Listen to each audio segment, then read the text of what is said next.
Hey, trotamundos, ¿qué tal? Yo soy Kurenai y aquí venimos a hablar de libros.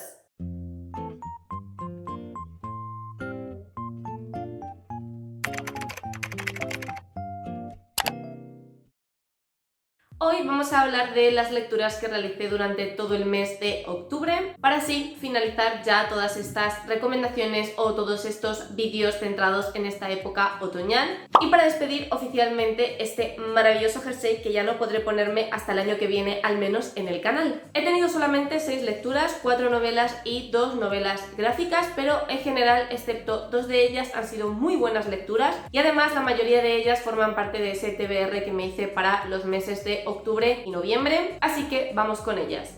Comencé el mes leyéndome La Sociedad de los Dragones del Té de Kate O'Neill, que es la primera parte de una trilogía de novelas gráficas. En esta historia nuestra protagonista es Greta, que es la hija de la herrera del pueblo y que se está encargando de aprender todas las artes de la herrería de parte de su madre, y uno de los días en los que tiene que ir al mercado a vender la mercancía se topará por casualidad con un dragón del té. Cuando va a devolverlo a la tetería del pueblo, que es donde se encargan de cuidar de estas criaturas, conocerá al dueño del local, que le cuenta que el cuidado de los dragones del té es un arte que ya está prácticamente olvidada, que no hay nadie que quiera encargarse de estas criaturas, y Greta, conforme vaya conociendo mejor un poco a estos dragones y conforme vaya haciéndose cada vez más cercana al dueño de la tetería, decidirá que ella también quiere aprender el oficio. Así que en esta primera novela gráfica conocemos a Greta, cómo se va introduciendo poco a poco en este mundo nuevo de los dragones del té, cómo va estrechando sus lazos con el dueño de la tetería y su pareja, y también cómo va estrechando los lazos con Minette, que es una chica muy tímida, muy introvertida, a la que un día el dueño de la tetería y su pareja se encontraron y decidieron acogerla bajo su ala. Y en resumen es una historia muy tierna, muy bonita, que nos habla de amistad, que nos habla de amor, que nos habla de cuidar a la naturaleza, de cuidar a los animales.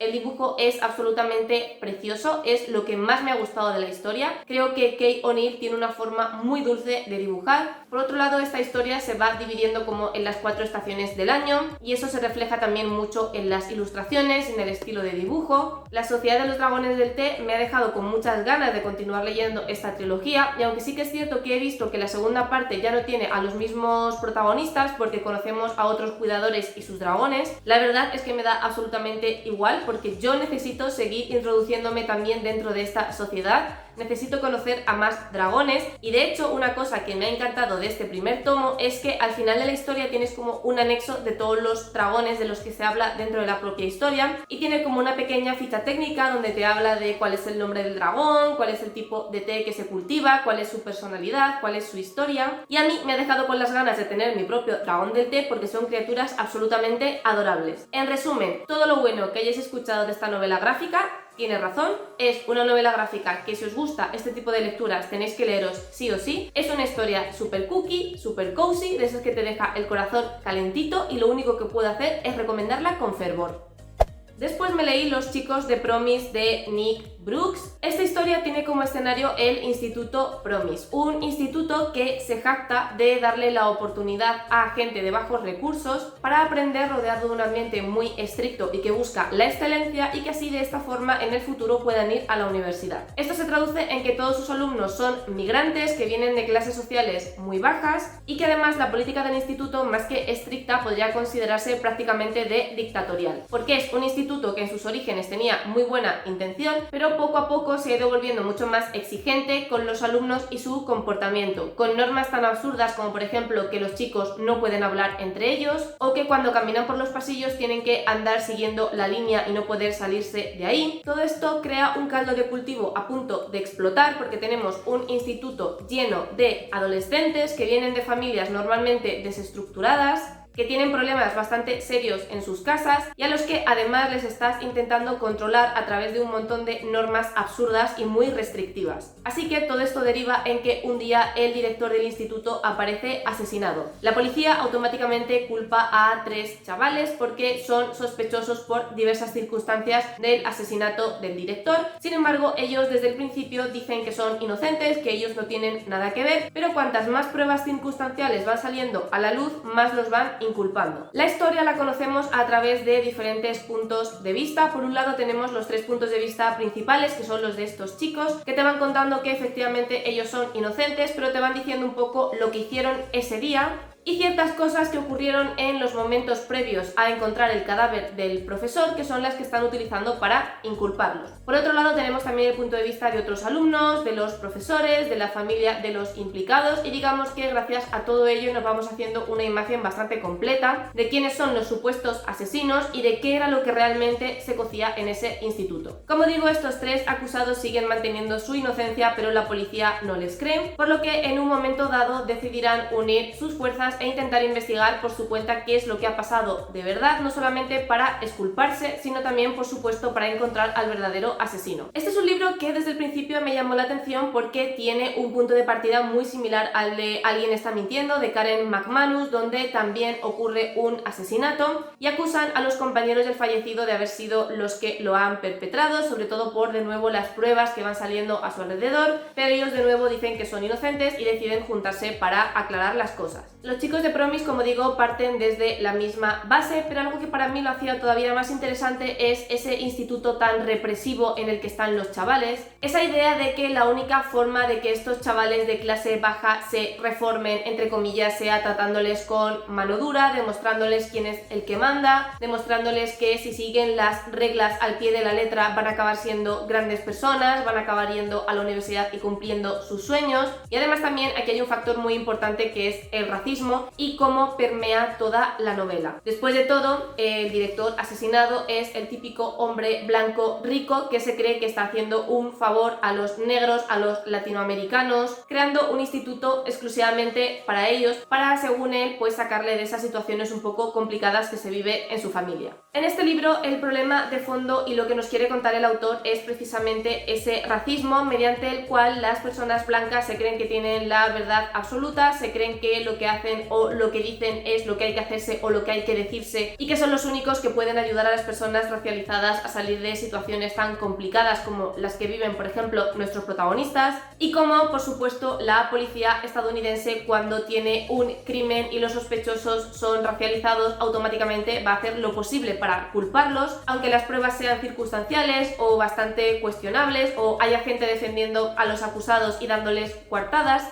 Y yo creo que la intención del libro está ahí, que la historia estaba muy bien, pero para mi gusto no ha terminado de despegar. Creo que el libro ha sido demasiado corto, y aunque eso por un lado ha sido bueno porque ha sido un libro ágil de leer, por otro lado siento que me ha faltado muchísimo, tanto para desarrollar mejor a los personajes, como para desarrollar mejor la trama, como para toda la parte de la investigación. Siento que ha sido todo muy porque sí. Siento que la parte más de thriller o más criminal de este libro ha sido demasiado superficial. Es decir, que es un libro que ha sido escrito ex profeso para denunciar el racismo en las autoridades judiciales y en las autoridades policíacas cuando hay crímenes de por medio, y me parece perfecto, pero el resto de cosas que envuelven a ese mensaje y que justifican ese mensaje me han parecido muy flojas. El final tampoco me ha gustado porque al leerlo mi primera sensación fue ¿y por qué no ha sucedido esto desde el principio? También es cierto que si hubiera pasado eso desde el minuto número 1 no habríamos tenido libro, pero digamos que el personaje que oculta cierta información vital no entiendo por qué la ha estado ocultando durante todo el libro, y no entiendo si tenía esas pruebas por qué no lo dice desde el principio para evitar que chavales inocentes sean implicados. Aparte de que esa prueba crucial aparece en el final un poco porque sí. Entonces, como libro con cierta intención educativa o como libro con cierta intención de denuncia, me ha parecido una buena novela, pero si le quitamos ese componente racial y lo juzgamos por la historia en sí, por los personajes y por la resolución, me ha parecido un libro bastante malo.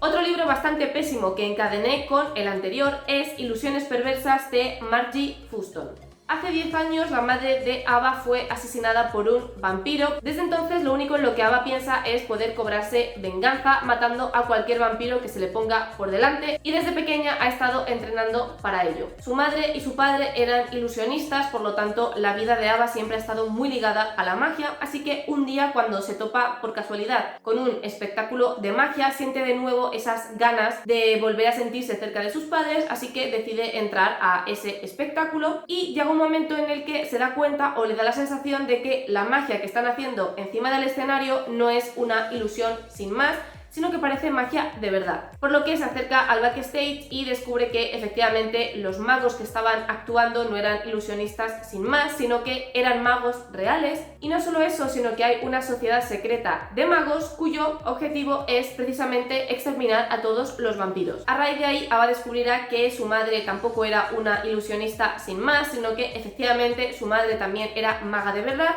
y que su madre también pertenecía a esa asociación, lo que podría explicar el por qué ella terminó muerta a manos de los vampiros. Una vez que Ava se entera de esto, por supuesto, hará lo posible por entrar a formar parte de esa compañía, porque además descubre que como su madre era maga, ella también tiene esa magia en las venas, por lo que aprenderá a utilizar esa magia haciendo trucos de magia, que realmente no son trucos como tal, porque la magia de estos magos se alimenta a través de los aplausos y de la ilusión del resto de personas. Así que, como digo, Ava entrará a formar parte de esta sociedad, empezará a instruirse para aprender a utilizar la magia y para poder usarla en contra de los vampiros, y empleará este medio para averiguar qué vampiro fue el que mató a su madre y por qué. Esta novela es un libro que tenía todos los elementos para gustarme, porque ya os comenté que me apetecía mucho volver a leer algo de vampiros y me apareció esta novedad caída del cielo. Además, me resultaba muy curiosa esta mezcla entre vampiros y magia, y sobre todo que la magia no fuera la magia a la que estamos acostumbrados en la novela de fantasía, sino que fuera magia del mundo del espectáculo, detrás de la cual había magia de verdad. Y bueno, en general es una novela que, como digo, tenía toda la pinta para gustarme y al final ha sido un fiasco de principio a fin. Para empezar, la protagonista Ava no me ha caído bien en ningún momento. Es un personaje que me ha resultado insufrible. Ya desde los primeros capítulos me cayó mal, porque es una chica huérfana que tiene un hermano pequeño a su cargo y que por fin han encontrado una familia de acogida que quiere estar con ellos y que se los quiere quedar. Y ella no para de pensar que parece que a ella no la quieren, que solamente quieren a su hermano, y está bastante resentida porque resulta que en esta familia hay un niño que tiene la misma edad de su hermano, entonces que ahora su hermano ya no está tan unida a ella y que solamente quiere pasar tiempo con este chico. Y a pesar de que su madrastra los quiere muchísimo a los dos, que hace lo que sea por ellos, que está constantemente intentando que Ava confíe en ella, Ava no para de despreciarla, no quiere saber absolutamente nada de ella, y ya con eso me cayó bastante mal. Pero luego es que la evolución que tiene a lo largo del libro tampoco me ha gustado, me sigue pareciendo una adolescente estúpida, egoísta, que no piensa las cosas, que no piensa las consecuencias de lo que hace. Por otro lado, además, es como tontísima porque se deja todo el rato engañar, se deja todo el rato manipular. El resto de personajes de su alrededor intentan manipularla constantemente y es algo que se ve venir a kilómetros, pero es como que ella es incapaz de percibirlo. Luego, aparte, por supuesto, tenemos el típico cliché de chavala que tiene poderes y que no lo sabe y que resulta que es una de las mejores y con más magia del mundo, que es como, por favor, basta ya de este cliché, estoy cansada de lo mismo una y otra vez. Luego, el hecho de cómo justifica la autora que magos que tienen magia de verdad pero que al mismo tiempo necesitan hacer ilusiones en un escenario para que esa magia se multiplique sean a su vez cazadores de vampiros, me ha parecido muy cogido de los pelos. Es decir, valoro su originalidad porque, oye, hay que ser original para mezclar dos cosas que no tienen absolutamente nada que ver, y eso lo valoro y lo respeto, pero el argumento de por qué los magos cazan vampiros y por qué están enemistados con los vampiros, no, es algo que no me ha terminado de convencer, que yo lo estaba leyendo y decía, esto me parece una estupidez. Valoro tu iniciativa, valoro tu esfuerzo por ser original y por mezclar dos mundos tan diferentes, pero no coincido con el nexo de unión que hay entre ambos. Y eso también ha hecho que, para mí, pues toda la novela fuera como cero creíble en general. El resto de personajes, que la verdad es que hay bastantes, me han parecido también como personajes que son muy clichés, que están ahí un poco por estar, que realmente no han tenido ningún tipo de protagonismo, aparte de estar ahí cuando la protagonista lo necesita o estar ahí para mover la trama. Son personajes de cuyo nombre ni siquiera me acuerdo, porque es que absolutamente todos me han resultado indiferentes. Y luego el libro bebe mucho de los juegos del hambre. Hay como una especie de competición en la que todos tienen que ir a muerte, en la que solo puede sobrevivir el mejor. Lo único que me ha gustado ha sido no el final, sino todos los secretos que hay detrás de toda esta asociación de magos y detrás de los vampiros, que me han parecido revelaciones bastante interesantes y que le han dado un trasfondo bastante guay a esta simbiosis vampiro-mago. Pero el resto ya está, se me ha hecho un libro muy largo, se me ha hecho un libro muy repetitivo, se me ha hecho un libro que no ha aportado nada interesante a la fantasía, porque incluso lo más original de este libro, que es lo que puede llamar la atención, a mí personalmente no me ha gustado cómo la autora lo ha llevado, y el resto de cosas son un cliché, que eso esto en sí mismo no es nada preocupante. A mí me gusta mucho leer libros que son clichés, pero tienes que llevar los clichés de una manera que sea interesante para el lector, y en este caso específico a mí no me ha parecido interesante. Considero que ha sido un libro bastante aburrido, y después de leerlo me he sentido un poco plof, porque yo realmente tenía ganas de leer algo de vampiros y que fuera un poco diferente, y esto no ha mitigado esas ganas, así que no descarto leer algo de vampiros de verdad durante el mes de noviembre. Después, como quería recuperarme del disgusto, me leí Luces, que es la tercera y última parte de la trilogía de Sábanas de Brenna Thumbler, que es esta novela gráfica en la que tenemos la historia de amistad entre un fantasmita y una adolescente con una situación muy complicada, porque su madre murió cuando ella era muy pequeña. Eso hizo que su padre entrara en una depresión muy severa, por lo que ella, Marjorie, ha tenido que encargarse desde los 13 años de la lavandería, que es el negocio familiar, también de su hermano pequeño, y además de todo eso, pues evidentemente seguía yendo a la escuela y demás. En estas circunstancias conoce a Wendell, que es el fantasma de un niño que ha muerto hace relativamente poco y que parece que no termina de acostumbrarse a la ciudad de los fantasmas, y que además no recuerda nada de su vida anterior más allá de su nombre, no recuerda quién era su familia, sus amigos, dónde vivía, cómo murió, por lo que decide escaparse de la ciudad de los fantasmas, y será así como conozca a Marjorie. Esa es la historia del primer volumen. Luego en el segundo entra un nuevo personaje, que es una compañera de clase de Marjorie, que es una marginada y que no tiene amigos porque está obsesionada con demostrar que los fantasmas existen. Y luego en este tercer volumen lo que tenemos es un intento de averiguar cuál es la historia detrás de Wendell, cómo fue que Wendell murió, quién era él realmente, y descubrir un poco más acerca de él. Es un tercer volumen que me ha gustado muchísimo. Me ha gustado mucho cómo ha ido evolucionando la relación de amistad entre Wendell y Marjorie por un lado, y entre Marjorie y Eliza, que es la chica esta obsesionada con los fantasmas, por otro. En general creo que la evolución de todos los personajes ha sido increíble. La historia ha sido tierna, ha sido muy conmovedora, y la verdad es que me ha dado mucha pena finiquitar esta novela gráfica, porque aunque sí que estoy de acuerdo en que el final debería ser ese y en que ya no hay más de dónde sacar para crear más volúmenes, eso no quita que haya terminado esta trilogía con una sensación agridulce. En serio, leeros Sábanas. Si buscáis algo para la Spooky Season, va de fantasmas y el primer volumen empieza con Halloween, y si no, es que da igual, porque si os gustan las novelas gráficas, esta novela gráfica es absolutamente preciosa, tanto a nivel de ilustración como a nivel de historia, como a nivel de personajes, de todo lo que cuenta. De verdad que es una colección de novelas gráficas súper poco conocida, que de hecho yo no he visto recomendada en ningún canal de habla hispana, al menos de los que yo sigo de manera asidua, y no lo entiendo porque de verdad que es una novela gráfica maravillosa. Este tercer volumen todavía no está publicado en español, pero tenéis el primero, Sábanas, y el segundo, Frágiles, ya publicados en castellano, así que lo podéis leer sin problema. Y si no, reitero que el inglés de estas novelas gráficas es muy sencillo, con que tengáis un nivel de inglés súper básico las podéis leer, así que no tenéis excusa para no conocer al fantasmita Wendell.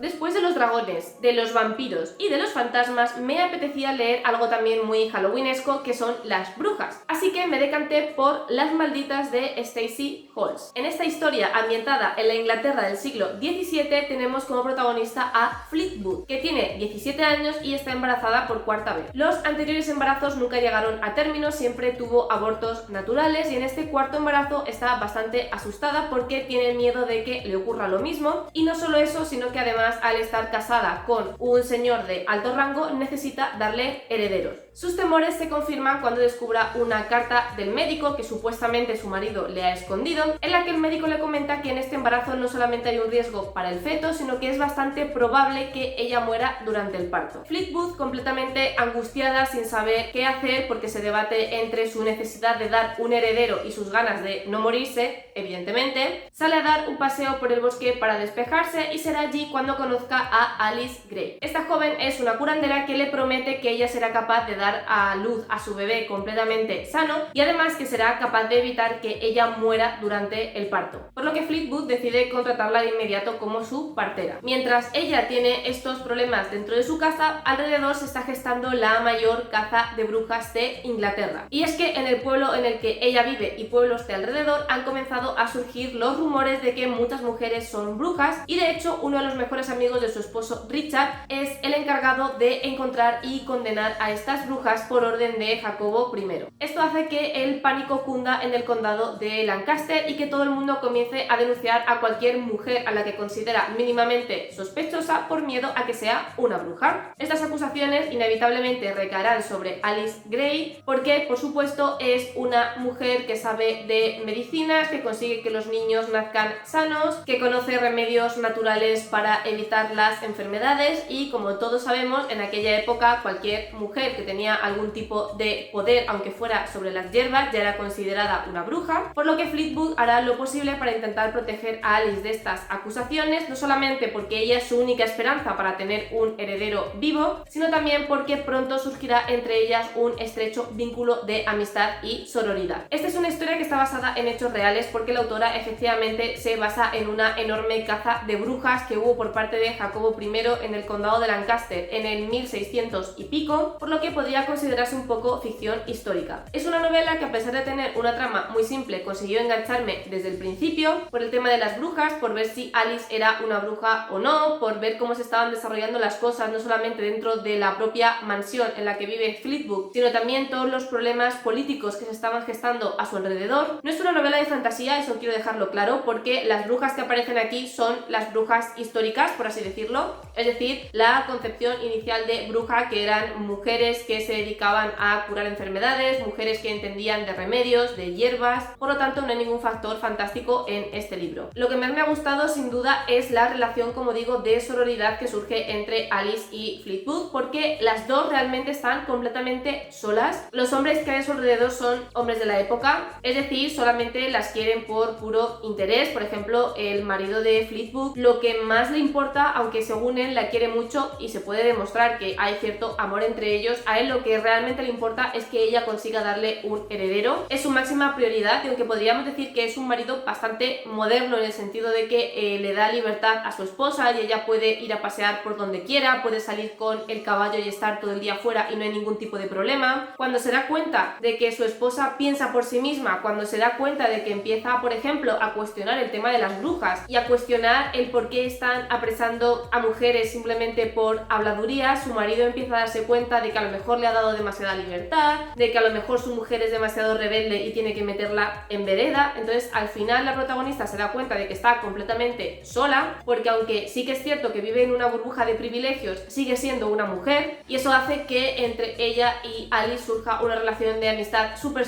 estrecha, porque Alice de nuevo también está súper incomprendida. Entonces realmente el peso de esta historia es en la relación tan bonita que surge entre ambas. Es una novela que también te causa muchísima frustración, sobre todo sabiendo que está basado en un hecho real, porque ves cómo todo el mundo se dedica a mandar a las chavalas a la hoguera por cosas estúpidas y sin fundamento, cuando la realidad es que los ricos odian a los pobres y odian específicamente a las mujeres pobres, y es la única excusa que tenían para matarlas, sobre todo si eran mujeres rebeldes que decidían hablar por sí mismas, que decidían defenderse ante la corte. Eso para la gente de clase alta y para los hombres era una completa aberración. Entonces es una novela en ese sentido bastante frustrante. La verdad es que lo he disfrutado mucho y sobre todo he disfrutado poder leer algo de brujas que no sea la típica visión dentro de la fantasía, sino que sean brujas realistas, basadas en el origen de las brujas, por lo que si queréis leer una historia de este estilo, la verdad es que os lo recomiendo mucho.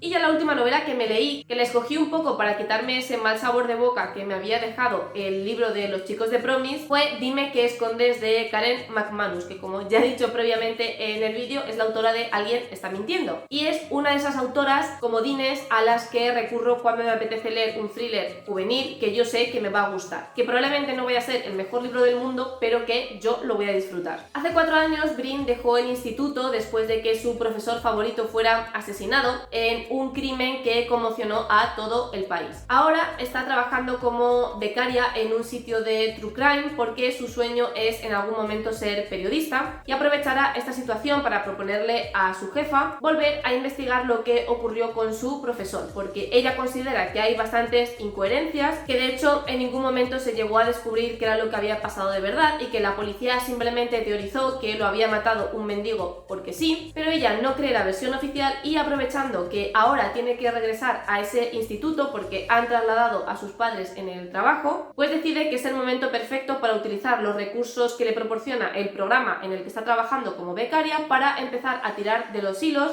para hacer disimuladamente ciertas pesquisas entre sus antiguos compañeros de instituto y averiguar si la versión policial es correcta o si hay algo más detrás. Si os suena esta sinopsis es porque de nuevo es muy parecida a la de Asesinato para principiantes, en el que también tenemos a una protagonista, Pipa, que decide investigar el asesinato de una antigua compañera de su instituto como trabajo final para subir nota. Y aunque es verdad que las dinámicas entre ambos libros son muy parecidas, en este caso no me ha importado porque era un poco lo que yo estaba buscando y porque además al leer el resumen te das cuenta de que va a ser más o menos lo mismo. Así que tenemos a Brin como protagonista, que aprovecha que vuelve a su antiguo instituto para intentar averiguar qué fue lo que pasó con este profesor, para retomar antiguas amistades y también para intentar sonsacar a los 3 chavales que en su momento encontraron al profesor, que cuando lo hicieron eran apenas unos niños y ahora pues ya son adolescentes, y hablar con ellos para averiguar si lo que le contaron a la policía era verdad, si ocultaron algún tipo de información, si aunque eran tan pequeños tuvieron algo que ver con el asesinato o simplemente se encontraron el cuerpo y ya está. Es una novela que me ha entretenido muchísimo, que me la he leído súper rápido porque es muy ágil la forma en que la autora te cuenta todo, la forma en la que todo va pasando. Es verdad que a lo mejor se me ha quedado un poco corta, que yo creo que le faltan páginas porque siento que no ha profundizado tanto en los personajes. No he podido evitar compararla con otra obra de la autora, que es precisamente la de Alguien está mintiendo, donde el retrato psicológico que hacía de los protagonistas era mucho más profundo bajo mi punto de vista. Aquí siento que ha dedicado todos sus esfuerzos más a la parte de la trama, a la parte del misterio, a la parte del pasado, que lo que viene siendo al desarrollo de los personajes, y para mí eso le ha faltado. También siento que le han faltado páginas porque creo que todo se ha desarrollado demasiado rápido. Es verdad que no ha habido nada inverosímil o surrealista a la hora de ir tirando de los hilos o ir desarrollando la trama, la investigación y demás, pero sí que pienso que todo ha sido demasiado acelerado y que todo ha ido demasiado como a trompicones. Así que bajo mi punto de vista el problema principal que ha tenido este libro es que le ha faltado páginas y que le ha faltado un poco de desarrollo. Por lo demás, me ha gustado mucho el cómo se lleva la investigación, me ha gustado mucho la relación de Brin con el resto de personajes, el cómo la autora nos ha ido poniendo miguitas a lo largo del libro, el cómo se ha resuelto todo. Es verdad que hay una parte en la que me parece que todo es demasiado un poco porque sí, pero luego cuando la autora a través de la protagonista te va explicando un poco cómo se llegan a esas conclusiones y cómo ha pasado todo, dices, vale,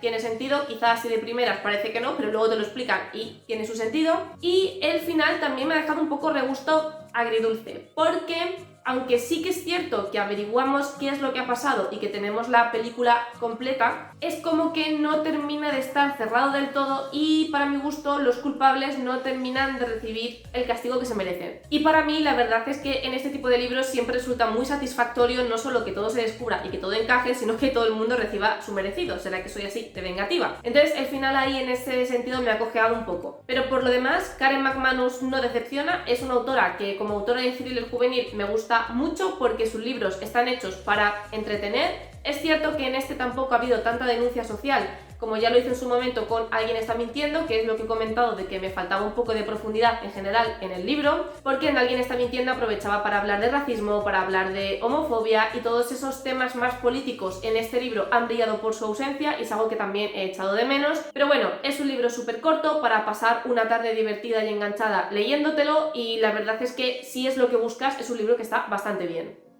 Y hasta aquí las lecturas que realicé durante el mes de octubre. La verdad es que estoy bastante contenta porque de 6 lecturas 4 me han gustado muchísimo y las otras 2 es cierto que iba sin expectativas porque son novedades de las que no he oído hablar y de las que no he visto reseñas, pero al mismo tiempo si las he elegido es porque esperaba que me gustaran, entonces que no me hayan gustado nada, pues bueno, me ha dejado un poco chafada, pero no pasa nada. Tengo ganas de ver qué me depara noviembre, tengo ganas de elegir lecturas igual de buenas durante este mes y poder disfrutarlas tantísimo como hasta el momento. Recordad que podéis seguirme en mis redes sociales, Twitter, Instagram y el blog, donde podéis tener de una manera mucho más detallada todo lo que leo. Si os ha gustado este vídeo, que os gusta el contenido de mi canal, no os olvidéis de suscribiros. Os recuerdo que vídeo todos los sábados a las 6 de la tarde, hora española. Muchísimas gracias por estar un día más conmigo y nos vemos en el próximo vídeo.